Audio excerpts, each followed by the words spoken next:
The following episode of 19 Stories was originally recorded on May 14th, 2020. Some of the information as it relates to COVID-19 may now be obsolete. Isn't this like the craziest thing? Like, really? I mean, can you even believe what these months have been? I haven't done the retrospective with anybody really yet. Like, my husband and I talk about it, but we've lived it together. Like, just thinking back about these months, it's crazy. Disinformation is spreading. There will be a surprise We only outbreak. have so many beds. The issue of pandemic. No social distancing at all. They said that they would express their concerns about the mask supply. Where's the mask? Where's the glove? One expert says a second wave is get away from we all all of need these some people. good news. This is a message for all the healthcare workers out there. Thank you. If you're looking for hope tonight, raise your hand. If you feel alone and don't understand, if you're fighting the fight of your life, then stand. We're gonna make it through this.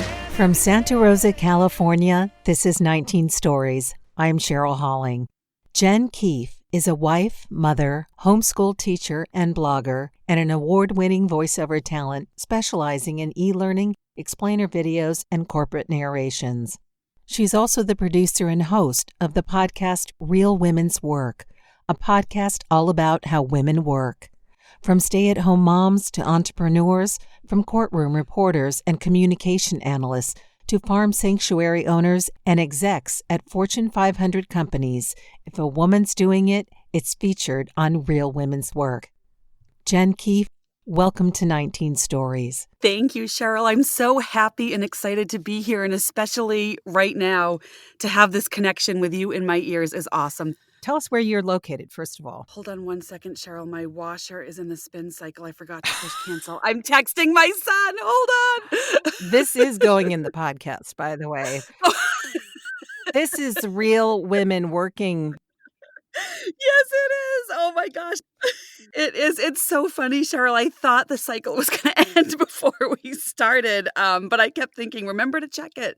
And I didn't. So anyway, okay. I texted my kids. They'll stop it. No, that's okay. Actually, before we started, a truck decided to pull over to the side of the road and blow leaves or something. Isn't it the way? Like, really? That's what happens. So where were we? How are you today? I am good. I am good. So happy to be here. And I think were you asking where in the country I am, Cheryl? Yes. Okay. Right now, I am sitting in New Hampshire, which is back in my home state. I am right over the border from Massachusetts, so about 40 miles north of Boston. And we have a beautiful day today, which we haven't had too many of, so it's lovely. That's wonderful because I think over the weekend you had this crazy storm, didn't you? It just feels like this horrible, awful joke from Mother Nature, Cheryl, because amidst this, stay-at-home shelter in place, we have had cold and rain and snow multiple times during this whole thing, and it is really so much harder when you can't get outside with yourself and with kids. So, yes, we did have bad weather or challenging weather over the weekend, and I guess we're going to have another washout tomorrow, so that makes things tricky. So today's beautiful. We were outside a lot. Well, I'd say if you have locusts landing on your back porch, then it's time to be concerned. And your pictures, by the way, that you post about where you live are just gorgeous. And I want to talk about that. I want to talk about several of the things that you mentioned, but we heard a little bit about your podcast. What was the impetus for starting Real Women's Work? Sure. Well, we will jump right in because that is the kind of one of the most vulnerable things I can talk about, and I'm happy to talk about it. Well, why don't we go right for the why jugular? don't we, Cheryl? Let's just do it. Let's get it. Let's set the baseline. Real Women's Work really came out of two things happening simultaneously. And I just want to share, I had actually never really listened to podcasts before starting my own. I had heard about them, but wasn't really familiar with them. But simultaneously, a couple of things were happening. I went through, my timeline's off, 4 years ago now, maybe, a serious mental breakdown. I've had mental health issues for my whole life that were untreated. And I went through a serious mental health breakdown. And it was bad. It was really bad. It was really scary. the bottom lasted for about 6 weeks. And we were out in Denver, not around our family, and it was really, really hard. And as I was coming out of that, I abused alcohol for a lot of my life. Fortunately, just stroke of luck, I'm not an alcoholic. I can still have a drink and I'm fine, but I really used alcohol to self-medicate from my mid-20s, to my mid-30s. And when I had this mental breakdown, I knew I had to cut out the alcohol. I just knew it was not doing anything good for me, but I needed to figure out something to do in the evening that would replace that time. So I started walking. And we lived downtown Denver at the time. Fortunately, Denver has mostly nice weather all the time, which was surprising to me to learn. But I started walking at night. And I don't mean just like a 20-minute walk. I would walk for like 2 or 3 hours at night. And I would Wow. charge up my my iPhone, and plug in my headphones, and I would just walk around downtown Denver, miles, 2 or 3 hours a night for a long time. And so I would listen to music, and then I started realizing if I listened to music by female artists, it really helped. Like, I knew a little bit about their history. I knew what they must have gone through to get where they are, the baloney they had to put up with, and so I started listening to just female artists. And then I started thinking, I need more strong women streaming into my brain. Like, how can I get that to happen? And then I remembered podcasts, and I started looking for podcasts, and I found a couple. One, it wasn't anything to do with mental health. It was called Employee of the Month with Katie Lazarus. Do you happen to know that one? I don't, but I find that an interesting title given what you were sharing that you were going through, that's what you gravitated to, and is that because that's one of the few things you could find? Really, it was, and I just wanted something hosted by a female, and I only listened to she interviews men and women, but I only listened to interviews with women. Um, and it was really just kind of what I could find, but she interviewed just these incredible women who were really open about sharing things, and so I found a couple of others, and I was walking around listening to them thinking, "This is just such a gift," and they really made me feel so much better. At the same time, my daughter, who I guess was 8 or 7 at the time, asked me one night as I was kind of coming out of this mental health breakdown, she wanted to know what people meant when they said they were going to work. So I kind of gave her my answer, and she didn't want to know that people were, I work on a computer. She wanted to know, like, what are you doing on a computer? And as she was asking, I thought, I want to know that too. Like, I don't know. So I, like, what do people mean when they say they're this or they say they're that? And I posted on Facebook asking that questions just to give her that question to give her more diverse answers. And because I have mostly female friends, it was mostly women who responded. And I get goosebumps talking about it, Cheryl, because everybody who read that thread that day knew something awesome was happening on that thread. Getting to learn about how women do their work and what they do, and no matter what it is, it's interesting when you hear them talk about it. And I didn't want that to go away. And everybody kept commenting, "This is the coolest thread I've read all year." People were private messaging me, "Oh my gosh, can you believe what this one does or what that one does?" And so the two just kind of came together to preserve these stories and learn more about each other, and for me selfishly to get to talk to women. The podcast was born. That's a long answer, but it is a long. No, it's a great answer because it filled your need at the time, and it also fulfilled a need for women who were searching for something to express what they do and to talk about what they do and to maybe connect with other women who were doing the same thing or maybe something completely different that they were thinking of doing. So I kind of see it as, that you were actually answering a void that other women were looking for and at the same time touching on something that you needed. So I had planned on talking about that later on, but you jumped right into it. And I think, especially during this time of shelter in place, when many people are dealing with stresses of automatically becoming either a stay at home mom or dad, teachers, remote workers, and then, of course, those on the front lines of this pandemic working under incomprehensible conditions and seeing things that probably only one sees during war times. And I imagine that many dealing with these situations will or are requiring some sort of counseling and therapy to help them process this time. And in sharing about your breakdown, if you don't mind going into that a little bit further as to, I mean, you shared some of the things that brought you through that, but was there a time that you reached out and said, I need to talk to someone about this? I need to find someone who can help me process that? Or really, what is there something that brought that on in particular? Was it a Mhm. crisis or was it just a point in your life?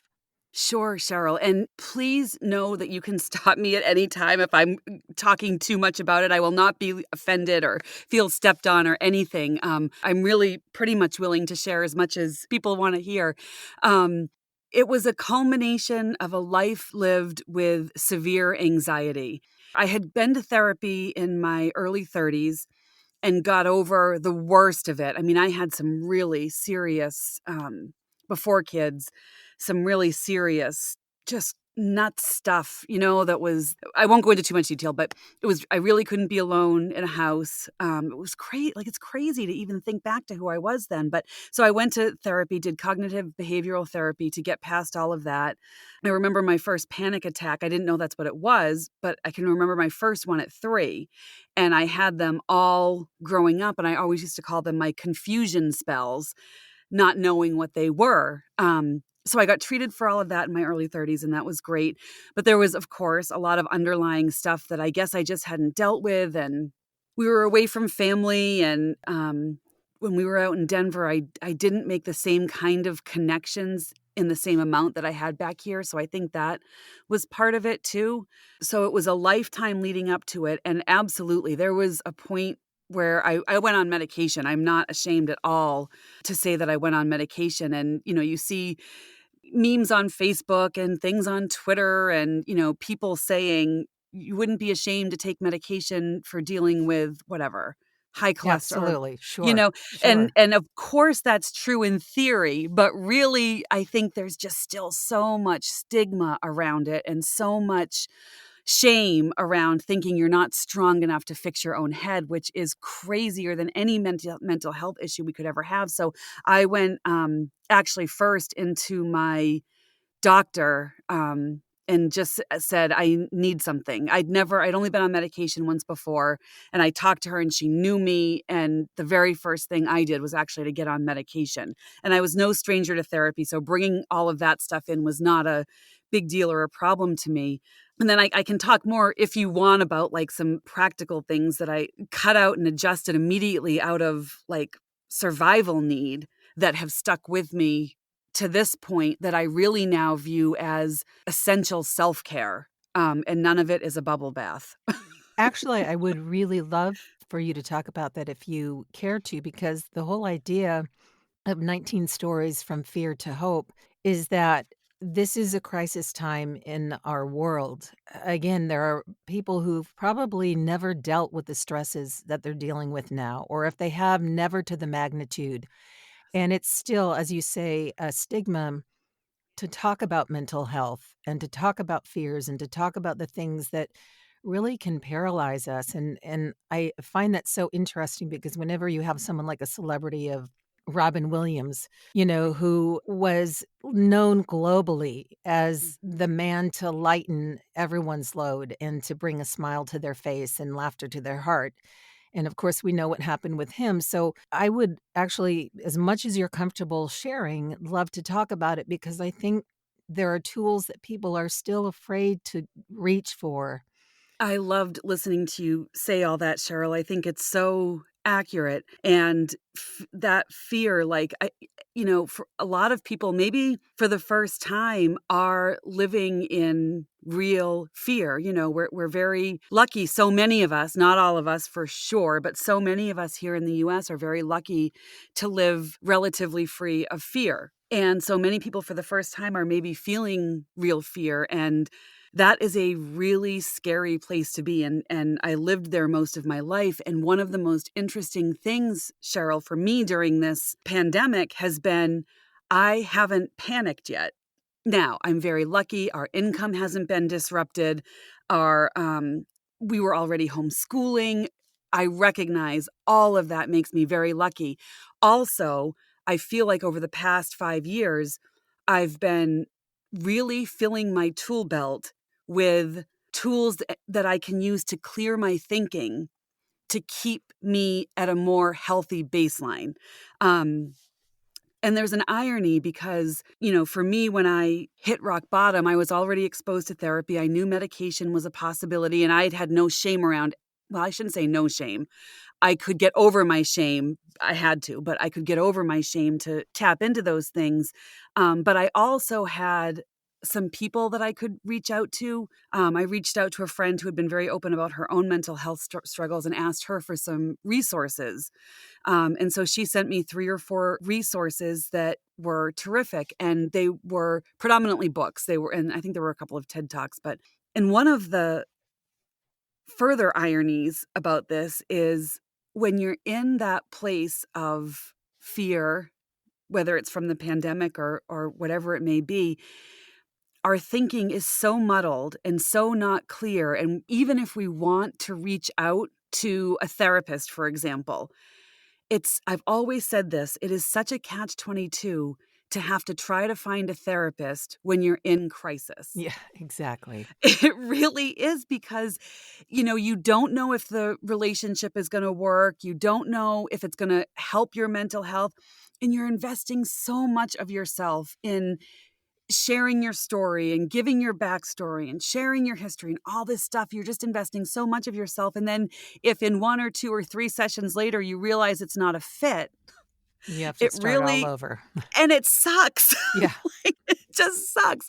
So, and the same, I believe, is true, Cheryl, of resources, which is why I reached out to a friend. And I would recommend that to anybody listening who would like some resources. Reach out to somebody who you value as being level-headed, who, I don't know how to say this, doesn't have anything to sell you, frankly.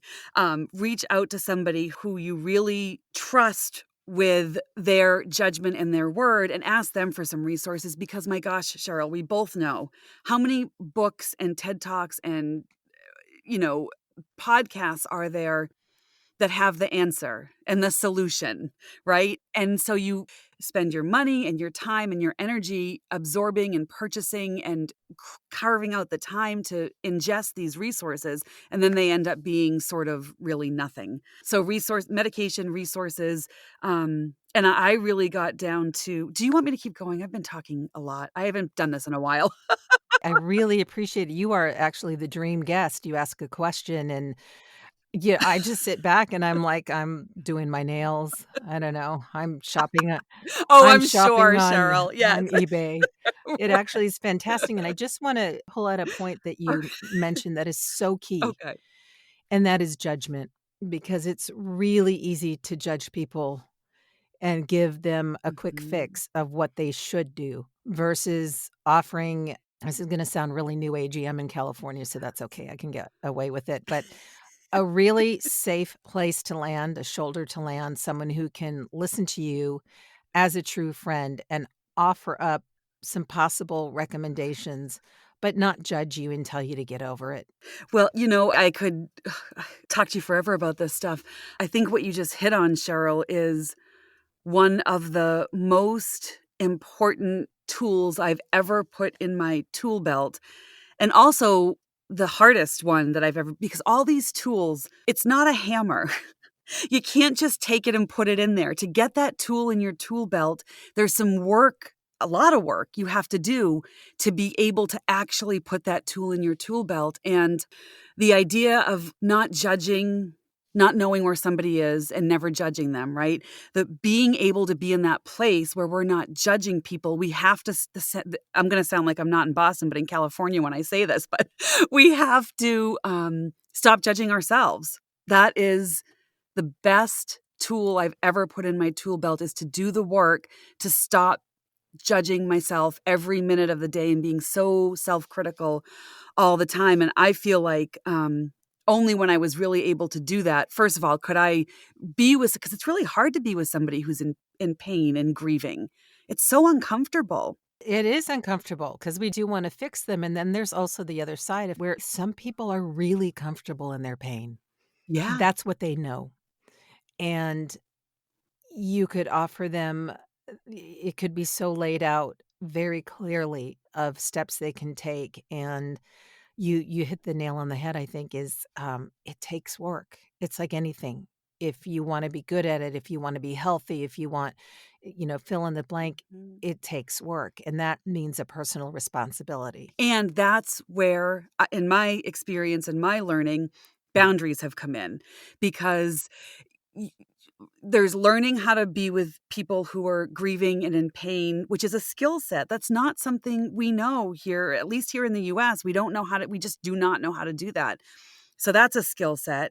And I do believe that comes from our own self-worth too. The higher our self-worth, the more comfortable we are being with anybody in whatever state they're in, until it crosses a boundary of our own. Right. Yes. And then, Yeah. so the person who is very, let's say, I think that's a good way to kind of say it, is very comfortable in their own pain. At some point, that's going to cross a boundary of our time, our investment, and so when it crosses that boundary, in my experience, the higher my self-worth, and by the way, just to go back, 100%, I believe, of my mental breakdown was I had no self-worth whatsoever. So as my self-worth raised, the easier everything got, being with people in pain, setting boundaries with people in a way that's really kind and not feeling entitled on my part, but just very much, this isn't something I have space for in my life. And so raising that self-worth, I think, not only allows us to really learn the skill set of being with people when they're in pain, and just, it's really hard to just listen. And I do think you're right that part of it is we want to fix it. But also, I personally think, at least in my own experience, most of it is we don't know what else to do except to offer to fix it. We don't know how to just sit there and listen and be present for that person. Because sometimes that's all what people want. It is. I definitely want you to continue any further thoughts you have on this, but I want to go back to Real Women's Work for a moment. What aspect of your podcast do you enjoy the most? Without a doubt, it is connecting with women. That is absolutely what I enjoy the most. And it really shows. You are a fantastic host, and I really enjoy your show. And at the end of this, we're definitely going to give people a way to listen to your podcast, connect with you in regards to your voiceover. And maybe that's a good place to segue as to your voiceover work. I know that you've won a National Pixie Award with an animation piece. So maybe you can tell us a little bit about that. And is your podcast, is your voiceover, what is it you do for a living, Jen? Well, isn't that a great question? To clarify, I narrated the video that won. I did not personally win the National Pixie Award, though that would be wonderful, but very honored to be part of the team that did win it. What do I do for a living? So it's so funny, Cheryl, because one of the things that we noticed between living in the Boston area and Colorado is, in Colorado, Chris and my husband and I would always say, nobody asks like what we do. Nobody really cares. They ask what we do for fun. They ask what we like. But so what I do for a living? I'm back at voiceover. I'm trying to think of a concise way to talk about my voiceover history. Like when people ask, how long have you been doing it? So I'd say I've been doing it for a dozen years with a 10-year break. Because I don't know how else to I don't want to say I've been only doing it for, a year, when really I've had a lot more training than that. But I also don't want to say I've been doing it for a dozen years, because I haven't. So currently, I don't envision my podcast. God knows I'm open to earning more money for sure. But I don't envision that as an income producing activity for myself. That's a passion project. That's an outlet. That's just something that makes me feel really good and connected and kind of part of something bigger. So voiceover currently is where I am focused on earning income. And I haven't in a long time. I mean, I did sales in the time that, at-home sales between my voiceover careers, that break, and earned a significant amount of income for the family that way. But other than that, I really have been at home with my kids. So I'm really sort of re-entering in this last, 6 to 12 months here into voiceover. And speaking of your kids, you mentioned that you're married with a husband named Chris, and you have 2 children. And Jen, you're also a stay-at-home mom who homeschools. Is it safe to say that up until this current shelter in place and pandemic, there was some kind of stigma attached to homeschooling, as if somehow either the parents or the children were just a little bit different and homeschooling was a safer place to do it. And yet, probably a lot of people are realizing just how very difficult it is. Is that a safe assumption? I think, well, it is absolutely a safe assumption that there was a perception of, what a homeschooling family was like, and I myself held it until I became one. I wasn't on board with getting the denim matching jumpers for all of us and I'm really embarrassed to say that was my perception of homeschooling families before I started That's doing too it funny. myself. Um, so I do think that is shifting, that people are maybe starting to see something a little bit different in homeschooling, but I really want to be um, clear that what people are doing right now is not homeschooling. People, they think they are, but they are not homeschooling. I'm not even doing what we normally do right now. The world is closed. People are quarantine schooling. People are, stay at home schooling. They're doing school at home. There's a very different flow. It's, first of all, it's very different when you choose it and you're not forced into it.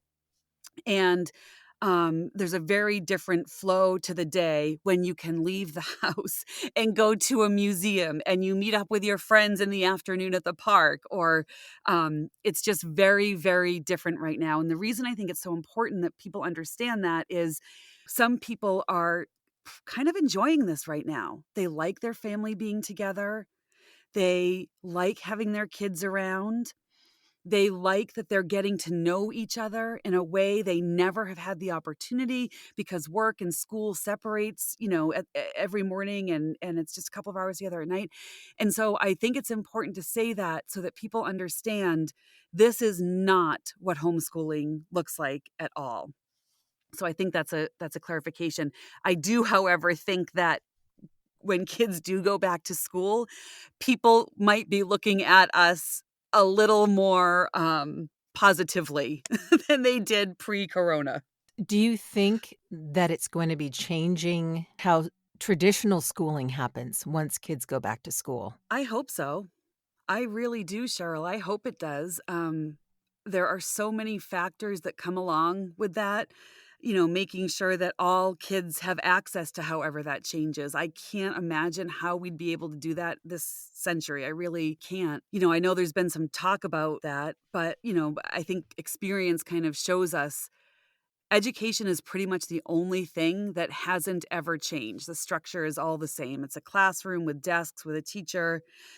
Maybe sometimes we group the desks a little differently, but I suspect that we will just revert back to how we were pre-COVID. So you mentioned how it's changed for you during this time. It sounds like you're inside more than you normally would be, or are you able to get out and actually do things that you would do before with your kids? Because I would imagine New Hampshire is a little bit different than being in a major city.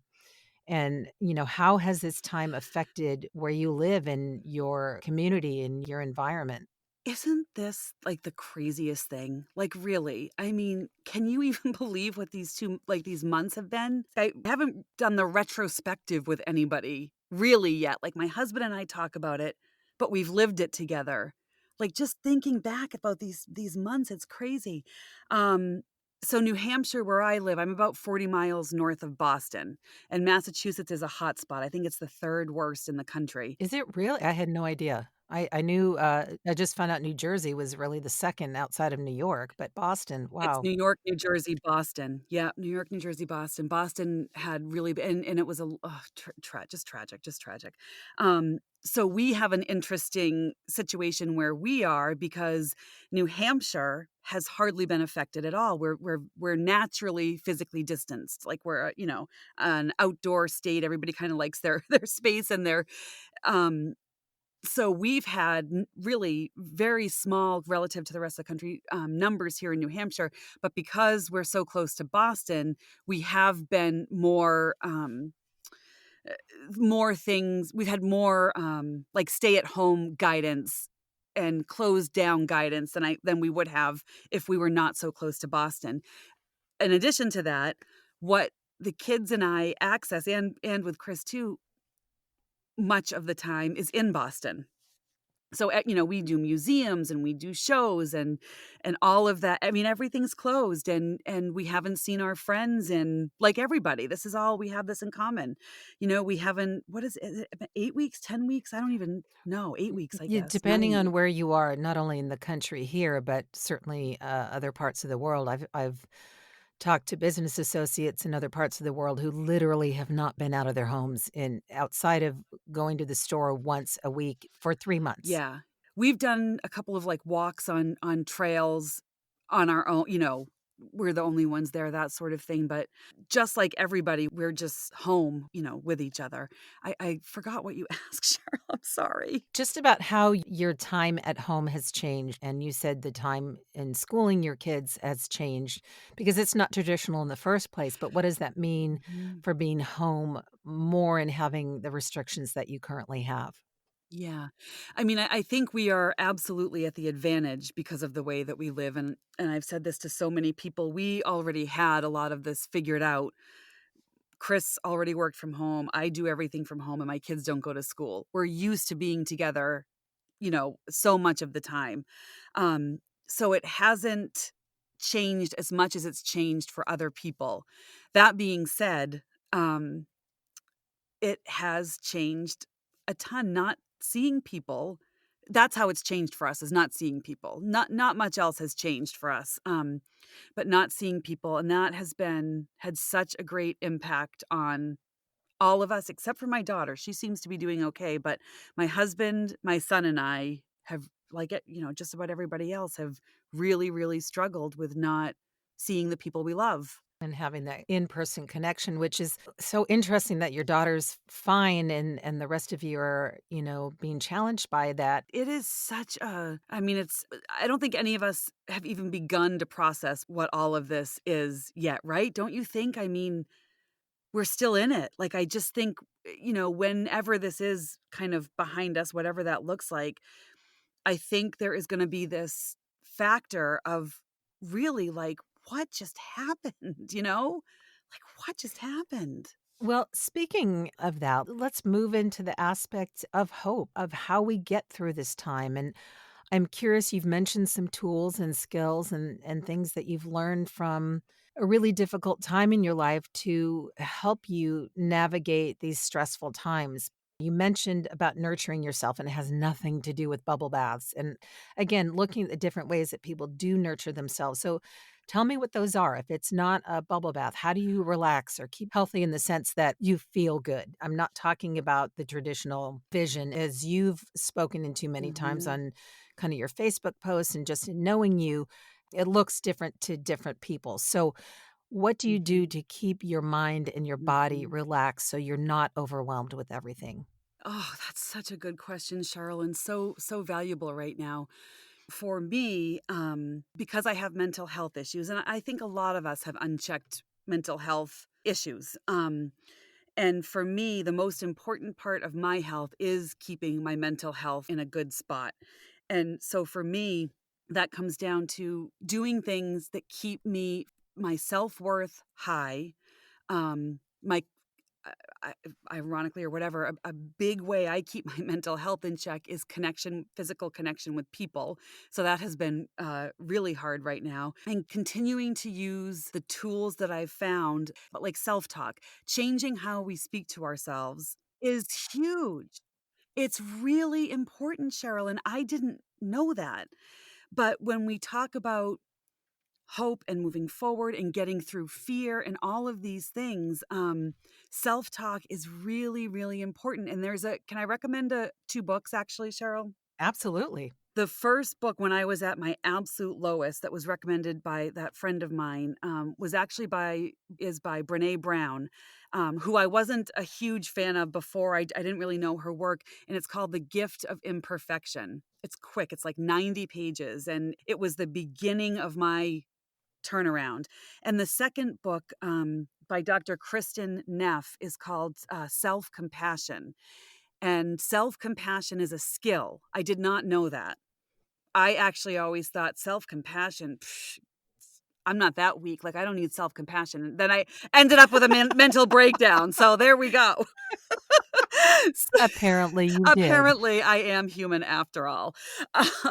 But it's a skill. Self-compassion is a skill. And again, going back to judging and all of that, for me, once I really had self-compassion, I started being able to really be with people in a more present way.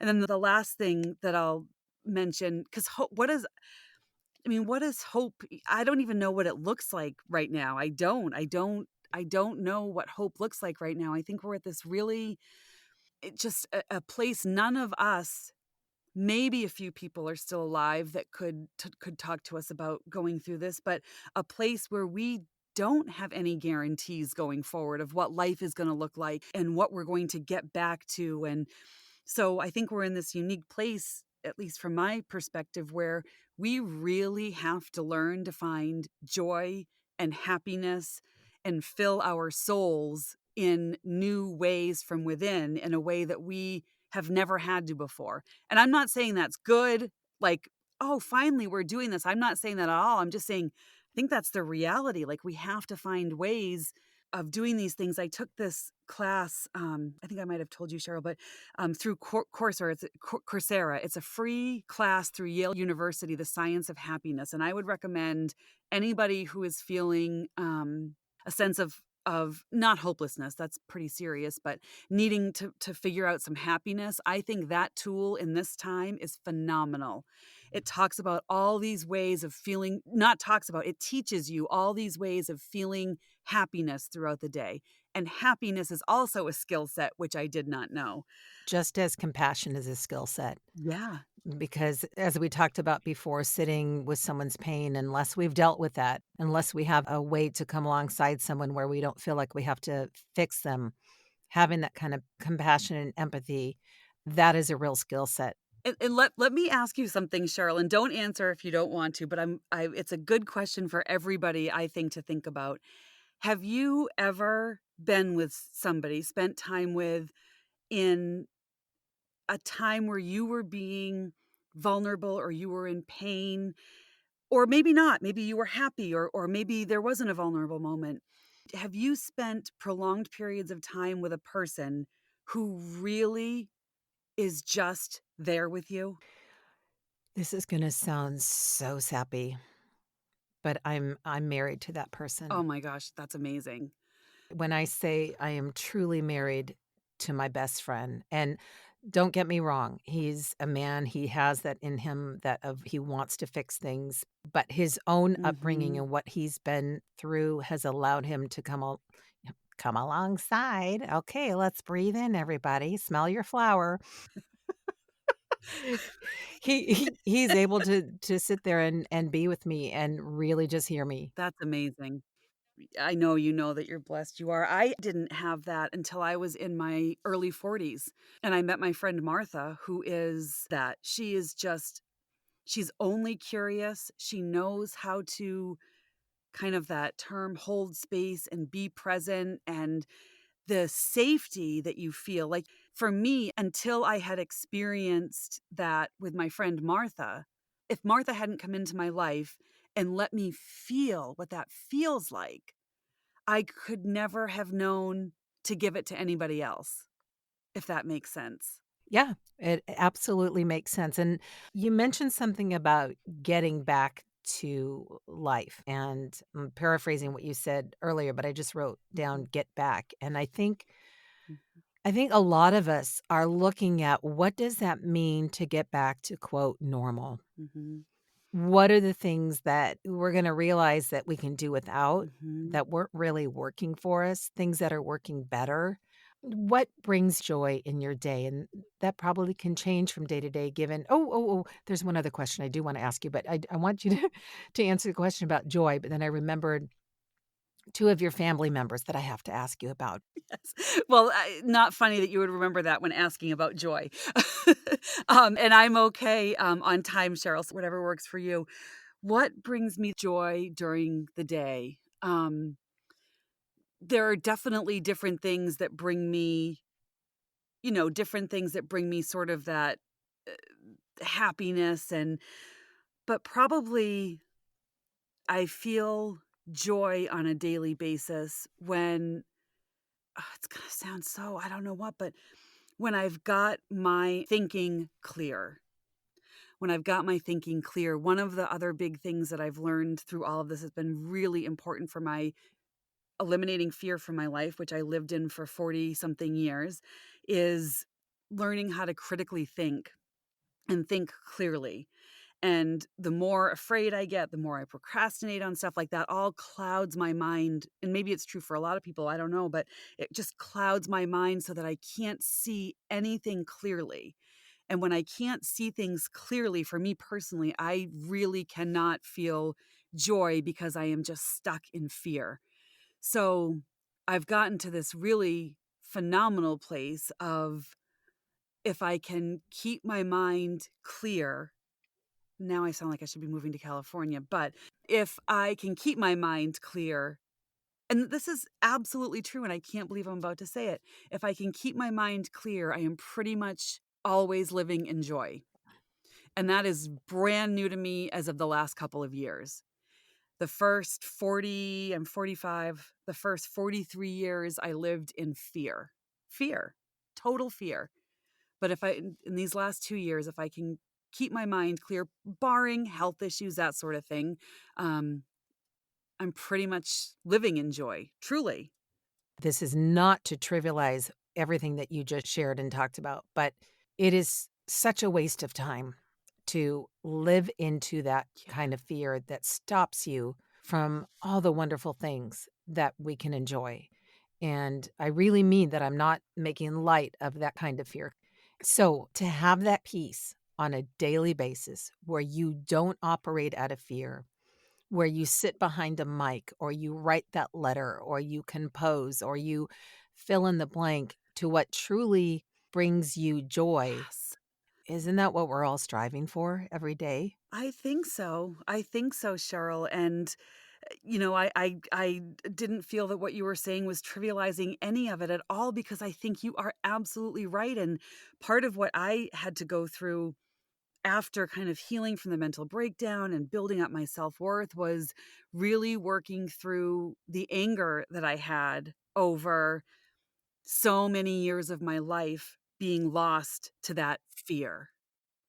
And it was anger. I really understand that. And I happen to know, because you've shared these sweet little fur babies with us in pictures on your social media.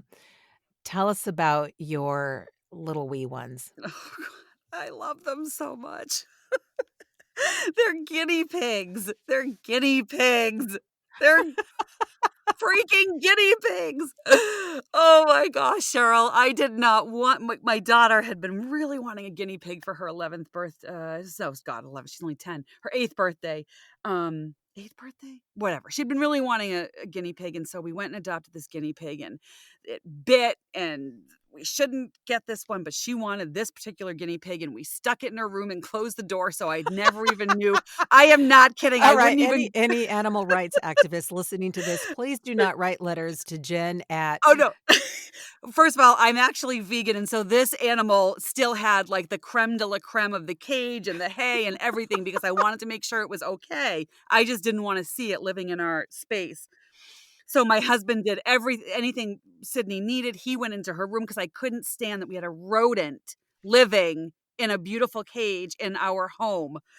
Well, then fast forward not very long, a month or two later, I fell in love with this guinea pig. She was a rescue. She was 2 when we got her, and Wait, she can I did stop you bite. for a second? Yes. What Yes. is a rescue guinea pig? Like, was it on the side of the road? Was it At someone a that, shelter. brought it into it? Yeah. It Really? was I at a mean, I'm wasn't being facetious. I just had never heard of a rescue guinea Yeah, pig. no, it was at a shelter. And we do rescue pets. We'll only do rescue pets. And um people, just like dogs, people will go to the pet store and see these cute little hamsters or these cute little rats or these cute little whatevers, and they'll get them, and then they don't want them, and so they bring them to the shelters. And people don't often think to go looking there for small animals too, but everybody should, because there's so many there and they just love to be loved. So, and then we found out, Cheryl, that guinea pigs are not supposed to live with just one guinea pig. You're supposed to have at least two. In Switzerland, it's illegal to have just Are you one guinea how did pig. you find that out? How does one find that out? Because once we brought the guinea pig home, because of my love of animals, I needed to do all the research and make sure we were really giving this thing the best possible life it could have. And sure enough, now it's just common knowledge. You never, like in all my I now have guinea pig circles. In all my guinea pig circles, it's just common knowledge. You don't get just one. You always get at least two. Not the Jen, are you sure you're not from California? Come on. Come on, fess up. I'm in Boston. I mean, I'm in I'm in Boston. Boston. So then we went out and got this second one, Jaina, and they are absolute members of our family. If we're watching TV on the couch in bed at night, we bring out the little pads and the blankets and we get them sitting there with us. And I love I it. mean, if you knew me, Cheryl, like my friends and family think this is hilarious because this was not me, but we adore them. They are the sweetest and they love us. And I didn't know that about these little guinea pigs and they are awesome. I'll stop. Do you want now you mentioned Yes. Sydney. Sydney is your Sydney is my daughter. correct? Yes. And yes. And so what are the names Our of your little piglets are piglets? Daisy and Jaina is a character from World of Warcraft, Okay. the game World of There you Warcraft. go. Yes, there you go. So, Jen, I have so loved this time. I will put it in the show notes of how people can get a hold of you, but maybe you can let us know how can people get a hold of you? So the podcast, first of all, thank you, Cheryl. This was awesome. I hope I didn't ramble too much. I'm very rusty, but I just love talking to you. And I think what you're doing here is beautiful and needed. And Oh, as Jen, we thank come you. out of this place that I was referring to as we were talking, Cheryl, where we're all just like, what happened? I think this will help people to process the coming out of that. So thank you for doing it. I think it's great. And also, by the way, you have a fabulous voice. Have you ever thought of doing voiceover? Oh, you're so I love your kind. I'm voice. working at it. It's a work in progress. It's been a 40-year work in progress. Here we are going forward. So the podcast is Real Women's Work and realwomenswork.com and Real Women's Work on Instagram and Facebook and Twitter. And I'll just share, Cheryl, one more. I don't do a ton here. I keep thinking about doing more, but for anybody who might be either looking for homeschool thought or whatever, but more important to me, for anybody who is sort of in that place of women specifically feeling really low self-worth, maybe looking for some resources because mental health is struggling, or just trying to think of, what are those skill sets, boundaries and self-talk and critical thinking and all that stuff. I also do have a website that I don't write a ton on, but it's ponderingjen.com. And I do have some resources on there that people might like. So I'll mention that. Wonderful. Thank you for telling people about that because, again, maybe in the comfort of their own home, people, women can reach out in a way that Yes. they would not have felt comfortable in doing so before.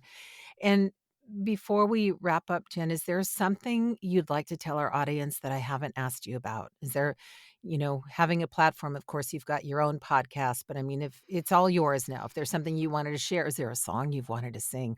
Anything? Yes, I'll sing a song. No, I really won't, but I would love to because my kids they don't like me to sing and I love to sing. So my gosh, give me a microphone and the opportunity to sing but I won't do that. But gosh, I feel like there's so much that we'd all like people, we all have our things that we've learned, but I'll just let myself get really corny for a minute and say what I really want to say. Because at this time, like what other time is it really so okay to be so open and vulnerable than something like this? But I guess what I would like people to know, for me, it's really women specifically, is that you really are capable. You are capable of creating the life that you want, whether that's just to find more joy throughout the day or to become voice talent or a podcast host or a doctor, you really are capable. And there really have been a lot of things that have happened to us specifically as women that have prevented us from believing that. And we live in a really fortunate time where we have access to all sorts of women who show us otherwise. And so if you're in that place where your self-worth is low and your mental health is struggling, or you feel stuck and you just want something more, fill your life as much as you can with people who are doing it, with people who are doing it, and let your life be flooded with that, because we really are all capable. And I really wish I had known that when I was 10. You and me both, Jen. I really appreciate your time. You're such a delight. Give your little piggies a snuggle for me, will ya? Some extra whatever it is they Oh, I munch think I on. can arrange for that for you, Cheryl. Thank you, Jen. Thank you, Cheryl. Thank you for joining me today for 19 Stories, From Fear to Hope. I'd like to once again thank Jen Keefe for being willing to tell her story and for posing the question, what other time is there to be so open and vulnerable? I'd also like to thank the following news outlets for the use of their clips in so aptly painting the picture of the fear that we're facing during this pandemic. BBC, PBS, Now This, UNESCO, and Some Good News. I especially want to thank Joel and Luke Smallborn, otherwise known as the Group for King and Country, for allowing me to use an excerpt of their song Together, which could not be a more hopeful and inspiring song for such a time as this. Finally, I'll leave you with the following from Proverbs 23:18. Surely there is a future, and your hope will not be cut off. Thank you again for joining me today. Feel free to offer feedback or a story idea at 19stories@soundsatchelstudios.com. Visit my website at soundsatchelstudios.com, via Instagram at Cheryl Halling VO. I look forward to sharing more stories on the next episode of 19 Stories From Fear to Hope. Until then, stay healthy and hopeful. Dangerous. Together with our differences, together we are bolder, braver, stronger.